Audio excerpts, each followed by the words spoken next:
प्रज्ञान YouTube channel में सभी सत्संगी जनों एवं प्रबुद्ध श्रोताओं का स्वागत है। सभी का अभिनंदन है और सभी को मेरा प्रेम पूर्वक जय शिव जय शिव। कि जो है पिछले आख्यान में जो 25 तत्वों का वर्णन हुआ उन पर चर्चा की गई। तो उन 25 तत्वों में जो है जो केवल वो जो 25वां तत्व है वो चेतन तत्व है।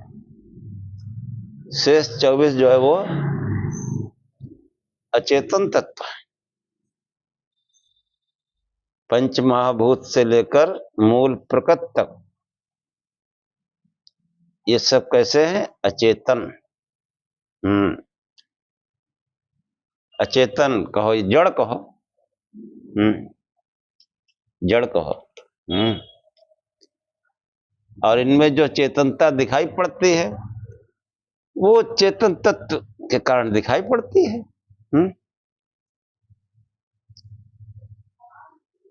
और उसी की महिमा है।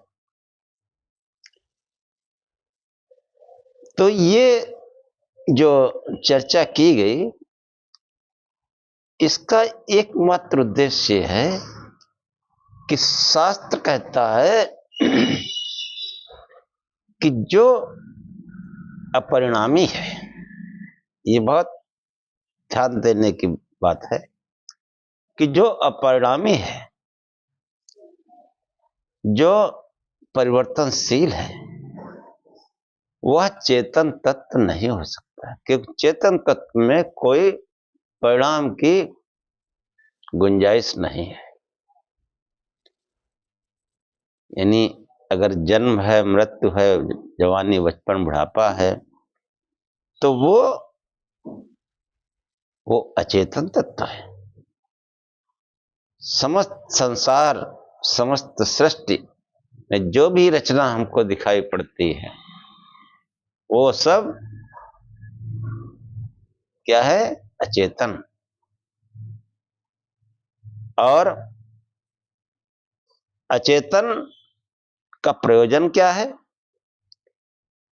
जैसा कि एक एक तत्व पर चर्चा की गई कि हर एक तत्व का जो है मूल उपादान कारण है। हाँ, कि जैसे पंच महाभूत का पंच तन्मात्र है, पंच तन्मात्र और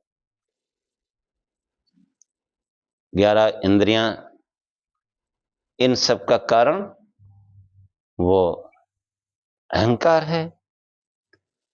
और अहंकार का कारण महत है। महत मतलब बुद्धि। और महत का कारण मूल प्रकृति है। मूल प्रकृति। और मूल प्रकृति का प्रयोजन, मूल प्रकृति किसी कारण नहीं है, मूल प्रकृति का प्रयोजन है। प्रयोजन किसके लिए है? उस चेतन तत्व के लिए। चेतन तत्व में जीवात्मा है और परमात्मा है। परमात्मा एक है, जीवात्मा अनेक है। उस जीवात्मा के लिए ही ये मूल प्रकृति का जो है प्रयोजन है। ये मूल प्रकृति उस जीवात्मा के प्रयोजन के लिए ही बनी है। क्या प्रयोजन है? भोग और अपवर्ग कि हमको सांसारिक भोगों की प्राप्ति भी उस प्रकृति से ही होगी, और जो अपवर्ग, जो समाधि है, वो भी इन्हीं प्राकृत तत्वों के सहयोग से होगी। और इन्हीं प्राकृत तत्वों से हमारे भोगों की भी सिद्धि होगी। तो ये प्रकृति का प्रयोजन उस आत्मा के लिए है। और इससे भी विलक्षण जो चेतन तत्व है वो है परमात्मा। वो न उसको कोई भोग की आवश्यकता है, न अपवर्ग की आवश्यकता है। तो ये जो है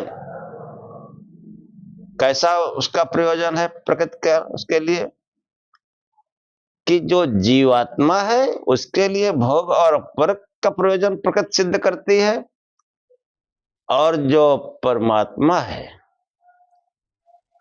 उसके नियंत्रण में ये पूरी प्रकृति पूरी सृष्टि काम कर रही है। वो इसका नेता है, नियंता है, नियंता, कि उसी के इशारे पर उसी के नियमों से इस समस्त जगत अपना कार्य कर रहा है।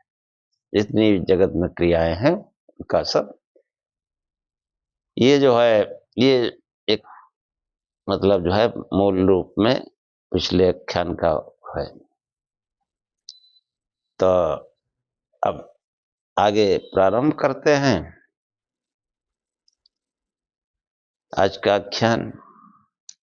ये इसलिए बताया कि ये जो है बहुत ही हमारे लिए ज्ञानवर्धक है, हमारे लिए पग पग पर ये पथ प्रशस्त करता है, मार्ग प्रशस्त करता है। हाँ, इसलिए आज का आख्यान आरंभ करते हैं। ओम असतो मा सद्गमय तमसो मा ज्योतिर्गमय मृत्योर्मामृतम गमय। हे परम गुरु परमात्मा, मुझे असत्य से सत्य की ओर ले चलो, अंधकार से प्रकाश की ओर ले चलो, तथा मृत्यु से अमरता की ओर ले चलो। अब देखो, ये जो सांख्य में या कोई भी शास्त्र है उसका अपना एक मूल सिद्धांत होता है। तो सांख्य के मूल में क्या है? त्रिविध दुख। त्रिविध दुख की अत्यंत निवृत्ति जो है इस शास्त्र का प्रयोजन है। तो अब हम कैसे उस अपर को अत्यंत पुरुषार्थ को जो है सिद्ध करें, इसके लिए 25 तत्वों का वर्णन है।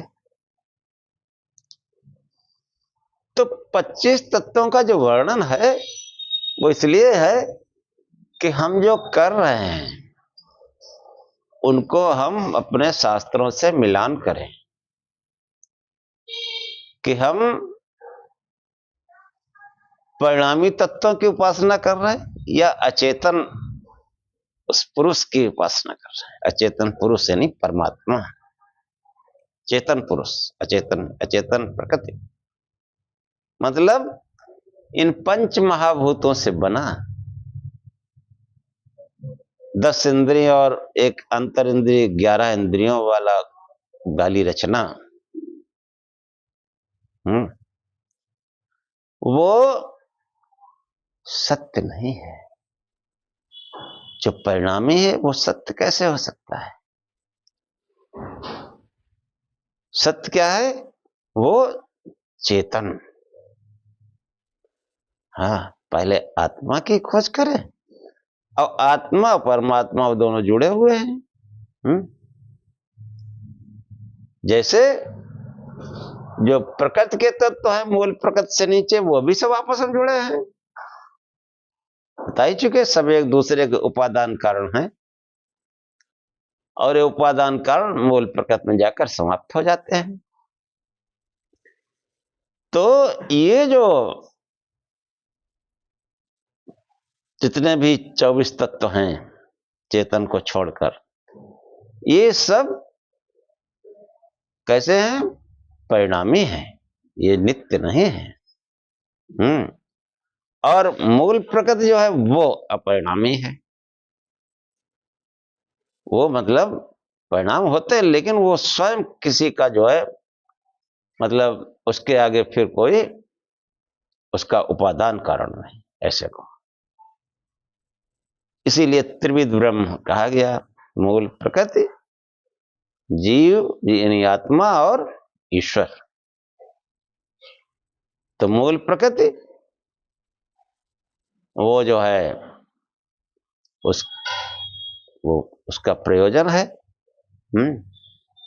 पुरुष के लिए जीवात्मा के भोग और उपभोग का, और जो ईश्वर है वो नियंता है, प्रेरक है, नियंता है, प्रेरक है। अच्छी प्रेरणा बढ़ता है। हम तमो के आवेग में, तम के आवेग में, रजोगुण के आवेग में हम गलत कर जाते हैं। अंतः प्रेरणा जो है वो सत्य के लिए है। तो अस्तो मां सद्गम है कि जितने भी असत पदार्थ हैं जिनमें हमारी आस्था है, और जो उपासना पूजा पद्धति है वो भी असत पदार्थ देहधारियों की है। कितना भी आप कुछ खुद ही झटके, लेकिन नहीं, है देहधारी, जिन्होंने जन्म लिया, जिनके माँ बाप हैं। हाँ, कुछ भी कहो, अवतार कहो, अवतार कहने से बात कटती थोड़ा ही है। हाँ, चाहे जितना सिद्ध करो, और सिद्ध हम समझ रहे सिद्ध क्यों कर रहे हैं। जितना सिद्ध करने में दिमाग लगा रहे उतने वेदों को पढ़ो, वेदांत को पढ़ो। क्या आप ये कह सकते हैं कि वेद जो है वो हमारे मूल धार्मिक ग्रंथ नहीं? ये तो कहने की हिम्मत किसी में है नहीं आज तक। ये कहने की हिम्मत किसी में नहीं। लेकिन इनकी तरफ नहीं जाएंगे, क्योंकि वहां थोड़ा सा दिमाग ज्यादा लगाना पड़ता है। वो मनोरंजन की वस्तु तो है नहीं। अब पौराणिक ज्ञान मनोरंजन कर रहे हैं, मनोरंजन कर रहे हैं, सही है मनोरंजन। मैं तो कई प्रोग्राम में गया हूँ, बड़ी बड़ी भागवतों में। हाँ, थोड़ी देर में वो बाजा बजने लगता है, उठ उठ के नाचने लगते हैं। ये अध्यात्म है। अध्यात्म इतना गंभीर विषय, नाच गाना का विषय बना रखा।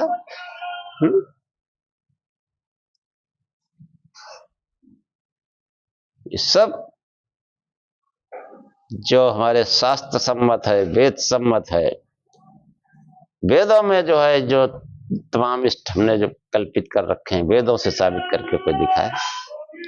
ये 6 शास्त्र हैं, इनसे साबित करके दिखाए। अब बाकी तो मैं पहले आख्यान में बता चुका हूं कि जो जड़ बुद्धि है उनके लिए ठीक है। तो ये जो है प्रकृति जो है वो वही हमारे समस्त जगत का मूल कारण है, और उस वो जो है किस लिए है? इस आत्मा के प्रयोजन के लिए है। इसके भोग और अपवर्ग को साधने के लिए उनका साधन है ये। और जो परमात्मा है वो इस समस्त सृष्टि और समस्त आत्माओं पर वो नियंत्रण करता है, नियंता है। उसके नियम में रहना पड़ता है। उसके नियम भंग करने पर फिर दंड भी अवश्य मिलना है। अब आगे जो है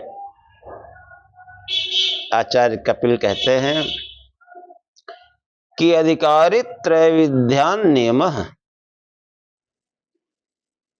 कि अधिकारी जो है 3 प्रकार के होते हैं। कि शास्त्र के द्वारा ऊपर सब जो चर्चा हुई, इसके बाद जो है महर्षि कपिल कहते हैं कि जो है अधिकारी यानी जिज्ञासु 3 प्रकार के होते हैं। ये कोई जरूरी तो है नहीं सभी का ज्ञान एक जैसा हो। हाँ, ऐसी कोई व्यवस्था नहीं सबका ज्ञान एक जैसा हो।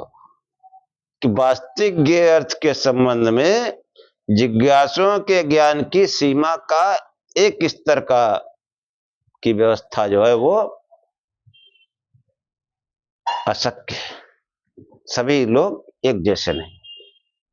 हाँ, ये मैं पहले ही आख्यान में बता चुका हूं, लेकिन ये प्रसंगवश, हाँ, क्योंकि मैंने जो है अपनी जब पढ़ाई छोड़ी तो मेरा शुरू से ही रुझान था कि मैं वैदिक साहित्य का जो है अध्ययन करूंगा।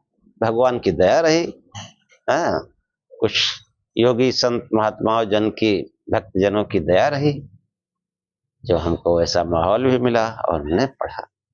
उन्हीं से पढ़ा नहीं, बहुत धीरे धीरे, बहुत गहन मनन चिंतन करके एक एक सूत्र को, एक एक मंत्र को समझने में कई कई दिन लगे।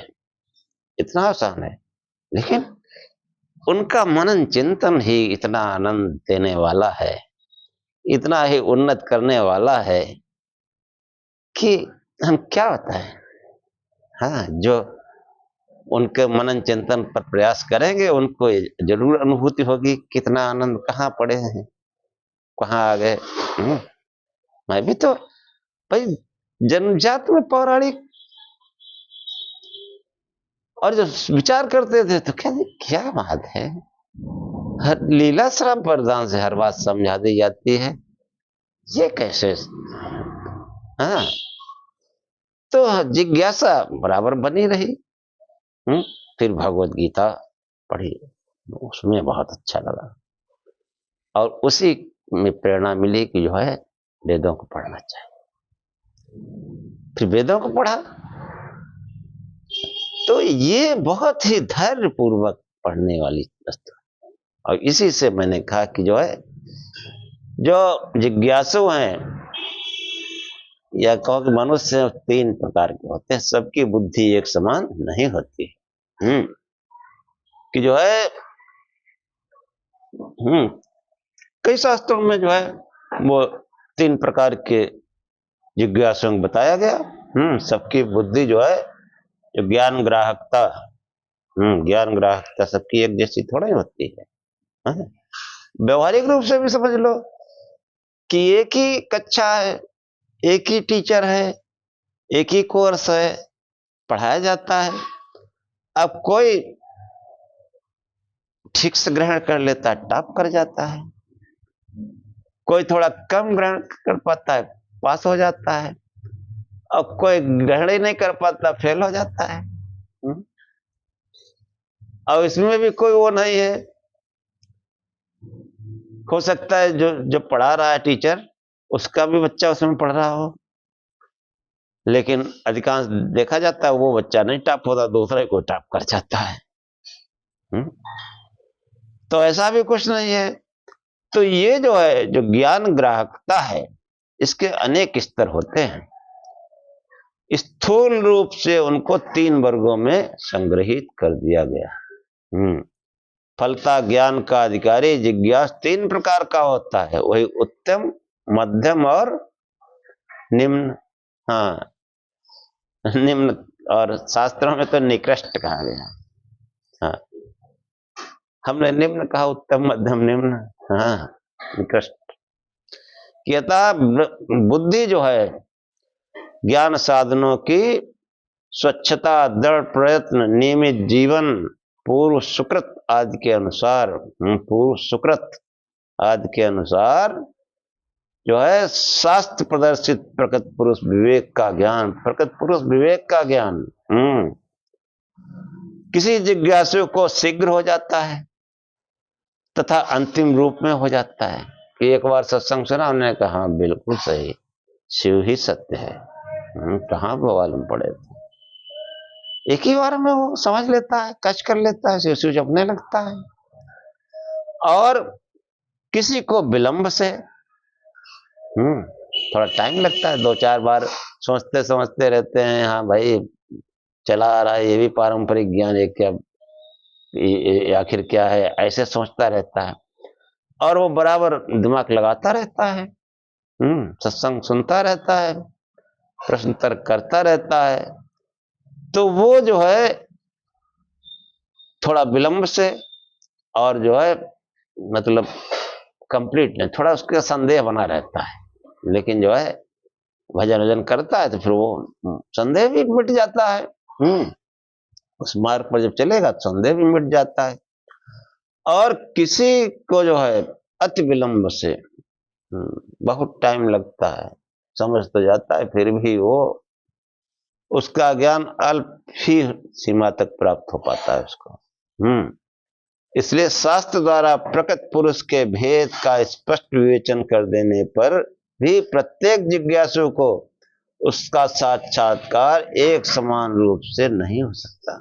नहीं हो सकता कि जो बार बार समझाया जाता है, बुद्धि कह रही हाँ यार है तो ठीक, लेकिन नहीं ग्रहण कर पा रहे हैं। ये भी ठीक है, वो भी ठीक है, सब ठीक है, सब कैसे ठीक होगा? हाँ, कि ब्रह्म सत्य जगत मिथ्या, उस चेतन और अचेतन का विवेक, यही जो है त्रिविध दुख अत्यंत निवृत्ति का साधन है। इस सांख्य में जो है जो 25 तत्वों का जो वर्णन हुआ तो उनका 24 तो अचेतन है, अर्थात 24 को जो है कोई इतना समझ लो कि अचेतन है, ये मनुष्य के प्रयोजन के लिए है, मनुष्य के लिए उपासनीय नहीं है। और जो चेतन तत्व है उसमें 2 भाग कर दिए गए, आत्मा और परमात्मा। परमात्मा एक है, आत्मा अनेक है। आत्मा अनेक है, जिनकी उपासना करते हैं वो सब आत्मा है, सब शरीरधारी रहे। किसी न किसी ने विकसित कर लिया अपनी आत्मा को, लेकिन देहधारी पंच तत्वों से 3 गुणों से बने हुए थे वो भी। क्योंकि मनुष्य अगर आकार में आ जाएगा तो वो सर्वव्यापी कैसे होगा? सर्वशक्तिमान भी नहीं हो सकता, सर्वज्ञ भी नहीं हो सकता। उसकी सर्वज्ञता में कुछ न कुछ न्यूनता बनी ही रहती है। कुछ न कुछ, हाँ, जिसे तुलना की जाती है कि वाल्मीकि है ब्रह्म समाना। ब्रह्म समाना, समान का मतलब जिससे समता की जाती है वो जरूर कुछ पर होता है, ये सोचने की बात है। तो हमारे योगी जो है वो ईश्वर के समान हो गए, हमारे ऋषि ईश्वर के समान हुए, लेकिन समान हुए ईश्वर नहीं। और ईश्वर भी है तो महेश्वर नहीं, परमेश्वर नहीं। महेश्वर, उस महेश्वर की उपासना से ही इतने महान हुए कि संसार में ईश्वर कहे गए। लेकिन वो ईश्वर इसीलिए कहा गया स्वतंत्र उपनिषद में कि तम ईश्वराणाम परमम महेश्वरम तम देवता नाम परमम च देवतम। हाँ, तो ईश्वरों का ईश्वर महेश्वर है, वो देवताओं का भी स्वामी महादेव है। तो ये जो बौद्धिक स्तर है, जो तुरंत सत्य को पकड़ लेते हैं, वाकई बुद्धिमान है। और बुद्धिमानों को चाहिए कि वो हमारे जो है मूल ग्रंथों की तरफ जाएं। अब अगर नहीं तो इसका मतलब बौद्धिक स्तर उनका नहीं उतना है। बौद्धिक स्तर उनका मध्यम स्तर का है, जो तमाम कथाएं और जो मंच पर भाषण देते हैं। उत्तम अगर जिज्ञासु हो तो तुरंत तो ब्रह्म सत्य जगत मिथ्या को समझ लेगा, एक ही बार, एक ही एपिसोड देखने से, एक ही सत्संग सुनने से समझ लेगा बात सही हो रही है। और मध्यम स्तर के ज्यादा है। हाँ, ये सब पढ़े लिखे लोग सब मध्यम स्तर के हैं। उच्च स्तर कोई तत्ववेत्ता होता है, श्रुति का जो है वेदों को मानने वाला वेदानुयायी, उस वेदानुगामी वेद का मनन चिंतन करने वाले समक्ष नहीं ठहर सकते, चुप रहेंगे लेकिन मानेंगे नहीं। क्योंकि वो इतना वैभव, इतना जय जयकार, उसकी लालसा है, ब्रह्म की लालसा कहाँ है? ब्रह्म की लालसा होती तो क्यों जय जयकार करते, भक्तों के हाथ जोड़े घूमते। तो कहने का तात्पर्य है कि ये जो चेतन तत्व है, ये हमको खूब सोच विचार कर, बुद्धि लगाकर इसका निर्धारण करना चाहिए, सांख्य का यही प्रयोजन है कि जो है ये दुखों से निवृत्ति कैसे होगी,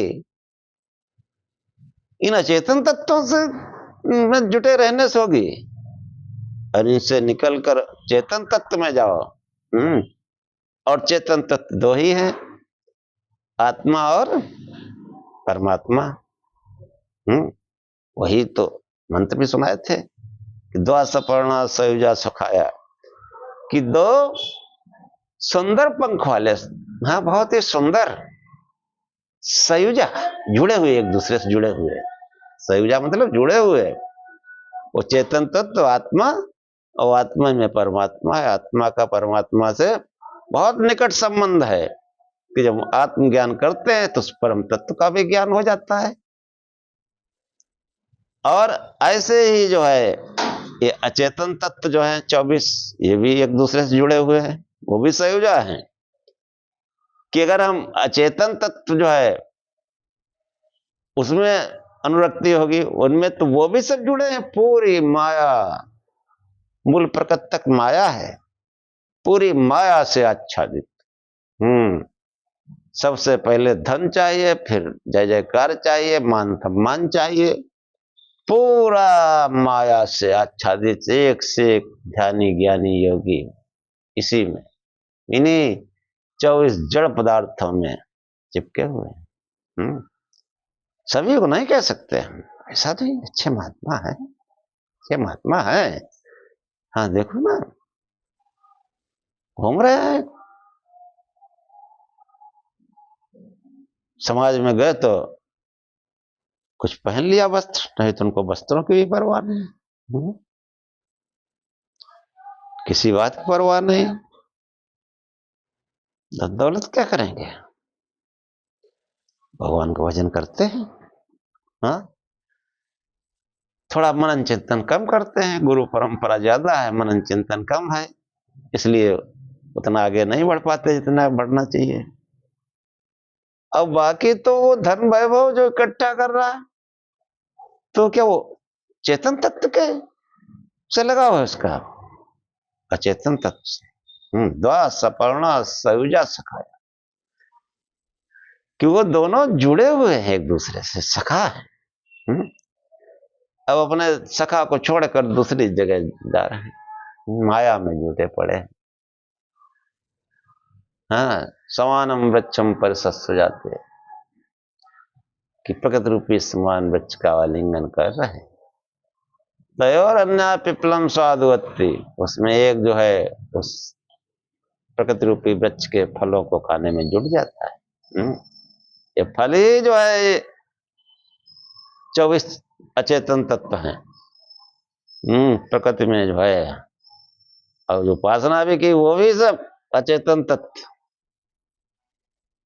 वो चेतन तत्व दो ही हैं, इसलिए जो है ध्यान करो, अपनी आत्मा का ध्यान करो, प्रकाश स्वरूप है वो। हाँ, आचार्य शंकर बता चुके हैं, स्वयं आत्मा स्वयं ज्योति पंचकोश विलक्षणा अवस्था त्रय साक्षी सन्निर्विकारो निरंजना सत्स्वरूपा सविज्ञेया स्वात्मा नैव विपश्चिता। तो आत्मा स्वयं ज्योति है, जो पांचों कोशों से विलक्षण है, जागृत स्वप्न सुषुप्ति सबका साक्षी है। जागृत स्वप्न सुषुप्ति शरीर में और प्रकृति में रचना पालन संहार इन सबका साक्षी है, नियंता है, उसके नियंत्रण में सब रचना पालन संहार हो रहे हैं। उसी के नियंत्रण में ब्रह्मा विष्णु महेश अगर नाम दिए, उसके नियंत्रण में काम कर रहे हैं, वो है शिव। शास्त्रों का मनन चिंतन, वेदों का मनन चिंतन करोगे तब ये बात समझ में आएगी। ऐसे ऐसे धर्माचार्य हैं, जब रामेश्वरम की बात आती तो कहते हैं राम है ईश्वर जिनका वो है रामेश्वर। खा खा के जो है फले हुए हैं, पब्लिक को गुमराह कर रहे हैं। राम है ईश्वर जिनका रामेश्वर, तो लखनऊ में कलेक्टेश्वर है, तो कहें कलेक्टेश्वर है ईश्वर जिनका वो है कलेक्टेश्वर, कहीं सिद्धेश्वर है। कोई भी नाम डाल के ईश्वर शब्द जोड़ के वहां भगवान भोलेनाथ की स्थापना हो गई, शिवलिंग। स्थापित कर दिया। ऐसे ऐसे अर्थ करते हैं, राम है ईश्वर जिनका, वो है रामेश्वर। बहुत बड़े जगताचार्य हैं, मैं नाम नहीं लेना चाहता हूं, ऐसा आडंबर फैला रखा है। कह दो तो गुस्सा जाएंगे कि दंड छोड़ देंगे क्या। और फिर उनके तमाम ये चेला चापड़ हैं। हाँ कहें चलो पांडे जी तुमको हम अकेले हम समझाते हैं। हाँ कूट काट के लाएंगे, कहेंगे हाँ समझ गए। हाँ एक पिक्चर देखी थी इंडियन, वो जो है पुलिस अफसर होता है, नेताओं को अंदर ले जाता है, खूब कूटता है और बाद में नए कपड़े पहना लाता है। हाँ तो ऐसे नए कपड़े पहना, हमको बड़ा डर लगता है इन लोगों से। लेकिन मैं सत्य से कैसे समझौता कर लूं। अब आजकल सोशल मीडिया है, कोई भी हमसे तर्क कर ले, कोई भी, जो मैं कहता हूं उसको गलत साबित करके कोई भी दिखाए, उसी दिन उसका चेला बन जाऊंगा। मैं कोई ऐसे वैसे आचार्य का शिष्य नहीं हूं। तो कहने का मतलब यही हमको बहुत गहराई से सोचना है कि हम जो उपासना कर रहे हैं ये 24 चेतन तत्व हैं, अचेतन तत्व हैं, इनकी कर रहे हैं, उस चेतन तत्व की कर रहे हैं। हमारा बौद्धिक स्तर कोई भी हो, सत्संग हम सुने। हाँ और मेन चीज तो वो है कि शिव शिव जपे। हाँ शिव शिव जपे, वही गुरु है। सपूर्व साम गुरु काले नोच्छेदात, पतंजलि से कहते हैं। पूर्व ऋषियों का भी वही गुरु था, हमारा भी वही गुरु है। सपूर्वे साम अपि, अपि मतलब उनका भी और हमारा भी, उनका भी मतलब हमारा और उनका दोनों का वही गुरु है। कालेन अनुच्छेदात, जो काल की सीमा में नहीं आता। हाँ कोई त्रेता में हुआ, कोई द्वापर में हुआ, वो त्रेता द्वापर नहीं, वो हमेशा त्रेता द्वापर सबसे परे। जितने अवतार हैं सब किसी न किसी इनकी काल सीमा रही, समय सीमा रही। हाँ महापुरुष है, महापुरुषों को ईश्वर बना दिया, यही गड़बड़ कर दिया कि सपूर्वे साम गुरु कालेन अनुच्छेदा, तो परमात्मा ही हमारा गुरु है। उस गुरु को ग्रहण करो, ध्यान करो, शिव शिव जपो। हाँ वो गुरु जो है वो अंदर सिखाएगा। नहीं सही बात हो रही, स्वीकार करो, शिव शिव जपो। कोई ये देखो, ये तो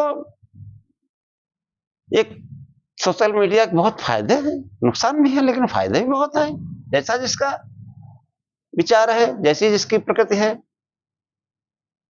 क्योंकि यहां कोई शास्त्रार्थ हो ही नहीं रहा।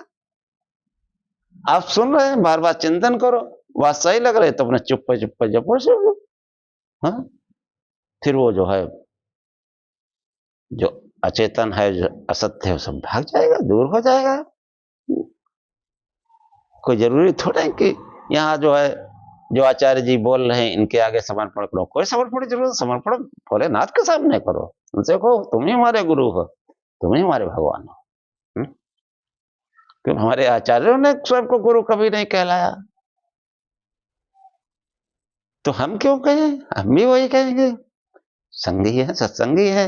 हाँ शिव शिव जपो, क्या आनंद है। कोई सत्संगी जय शिव कहता है, बिल्कुल से बिल्कुल तरोताजा दिमाग हो जाता है, क्या बात है। हाँ जैसे जिह्वा पर कोई सरस्वती आ गई, हाँ किसी ने अमृत वचन बोल दिया है, ऐसा लगता है। तो ये जो है, मैं पहले भी कह चुका हूं, मैं वैदिक साहित्य पर मनन चिंतन करके सत्संग करता हूं। कोई वेद ज्ञान सुनाना और अपना आधिपत्य जमाना है मेरा कोई उद्देश्य नहीं। मेरा उद्देश्य है कि लोग सनातन के वास्तविक स्वरूप को समझें।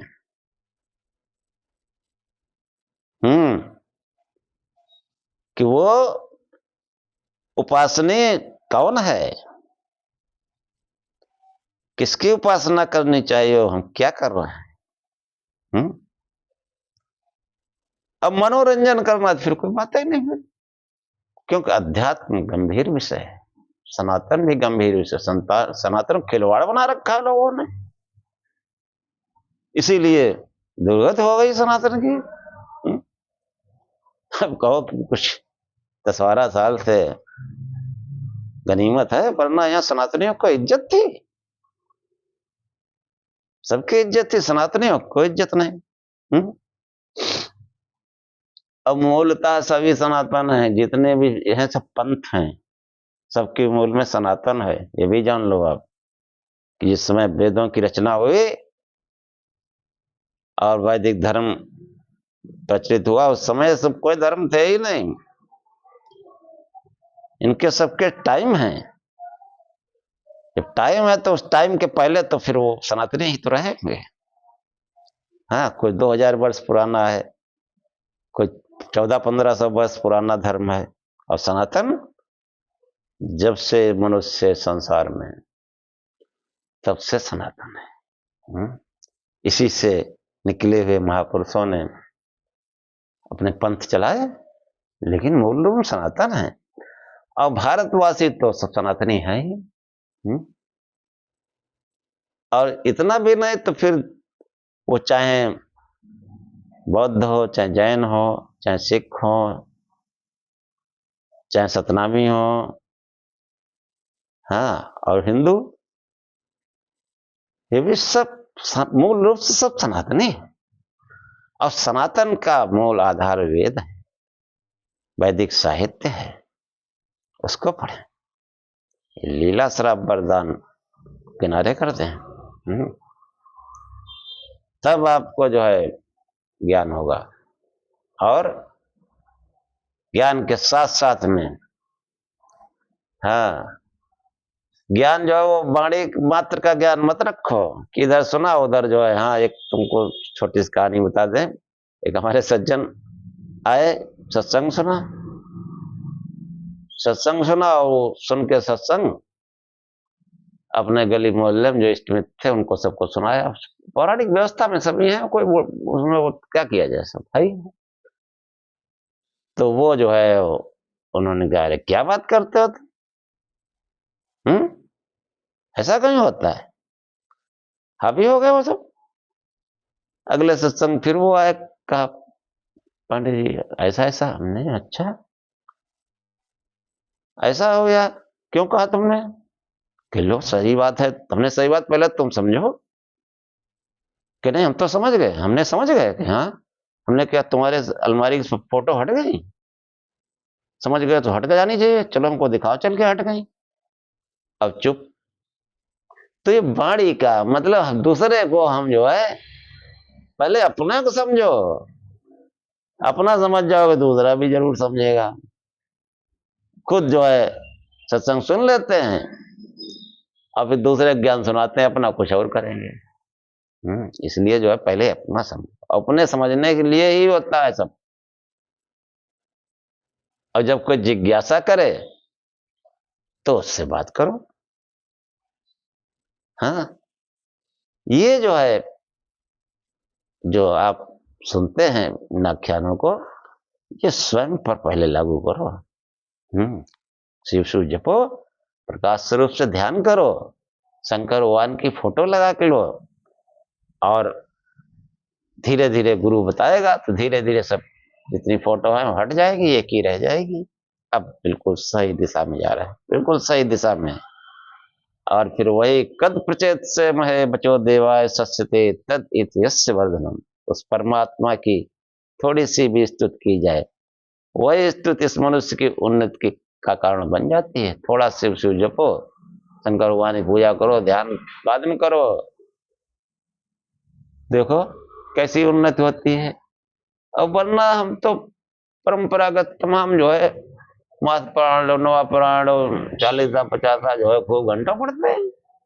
और इतना जो है इधर अगर सत मार्ग पर जो है चल जाओगे तो क्या हो जाएगा, चमत्कार हो जाएगा। इसलिए शिव शिव जपते रहो। और अब आख्यान यही समाप्त करते हैं। ओम सहनाववतु सहनौ भुनक्तु सह वीर्यं करवावहै तेजस्विनावधीतमस्तु मा विद्विषावहै। ओम शांति शांति शांति। हे परमात्मा, हम दोनों श्रोता और वक्ता की साथ साथ रक्षा करें, साथ साथ पालना करें। हम दोनों साथ साथ बल को बढ़ाएं, पराक्रम करें। हमारा पढ़ा पढ़ाया सुना सुनाया एक साथ संसार में फैले तेजस्विता को प्राप्त करें। हम आपस में द्वेष न करें। ये परमात्मा हम दोनों को दैहिक दैविक भौतिक तीनों प्रकार की शांति प्राप्त हो, त्रिविध शांति प्राप्त हो। ओम शांति शांति शांति। जय शिव।